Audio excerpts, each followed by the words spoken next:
of Law is sponsored by Bemis and Rossignol, serving clients throughout Aroostook County. I'm back from vacation. I think sometimes my brain isn't fully back, but my brain is going to be ready because I'm so ready. excited about this conversation. Our friend and attorney, Frank Bemis, is here to discuss another really great matter of law that has been somewhat motivated by current events, but we're not talking about current events. We're talking indictments today. Indictments. Yes. Okay, so, and obviously that has been in the press lately with several individuals, some more prominent than others. Let's talk about, for those that may not understand, what exactly is an indictment? Thank you. An indictment is something brought by a grand jury.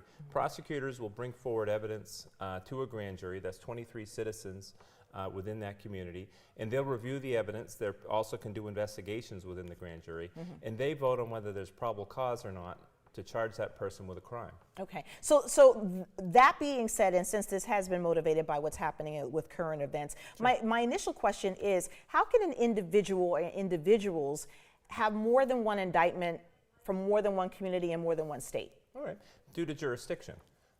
So let's say that near the New Hampshire border in Maine, I start a chase, they chase after me and I refuse to stop. And I go from Maine into New Hampshire and somehow all the way into Massachusetts. I could be charged in all 3 states for any criminal actions that I conducted during that criminal chase, or during that chase by the police. Does that make sense? It does. I mean, usually when I'm reading a crime, it'll explain something kind of, well, this is laid for this community, this is laid for that one, and whatever may have you. So that kind of makes each sense. state would have the power to charge me for that chase. Okay. You know, Maine, New Hampshire, and Massachusetts. Okay. So there's another thing called venue. Sometimes it'll be brought, when it's federal court, they have jurisdiction over, you know, the United States. Right. And so it may be brought, the venue may be a particular location, even though it happened in multiple states. But in terms of state court charges, and you're hearing, I'll bring it up, Donald Trump has brought this to bear for us. Right, that's the current But I'm event. talking about the indictment process.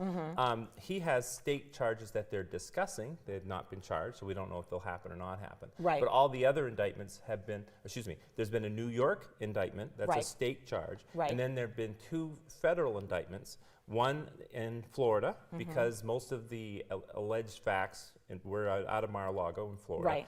and most of the alleged facts out of the newest indictment, those are in Washington, D.C., so that's where that is brought. And they're looking at even potentially for Georgia as well, as far as the voting. That's right, that's a state court charge. Okay, so what's the difference? I mean, because these are all states. What's the difference between state and, I mean, I think on the surface we know what the difference between state and federal is, but these are states. So I guess, other than D.C., I guess I'm kind of confused. Sure. Federal courts have jurisdiction over things involving federal laws or things that cross state lines. So, you know, whenever in fact, I was on the grand jury for the federal government. I can't talk about cases, but I can tell you about the process. There were 23 of us from all over Maine, in the Northern District of Maine, and a lot of them were gun cases, and you had to prove, they had to prove to us that guns had crossed state lines. They're part of interstate commerce to be part of that charge. So federal courts have jurisdiction over federal crimes. So what happens now? What's next in an indictment process? Well, as I said, the information is presented to the grand jury.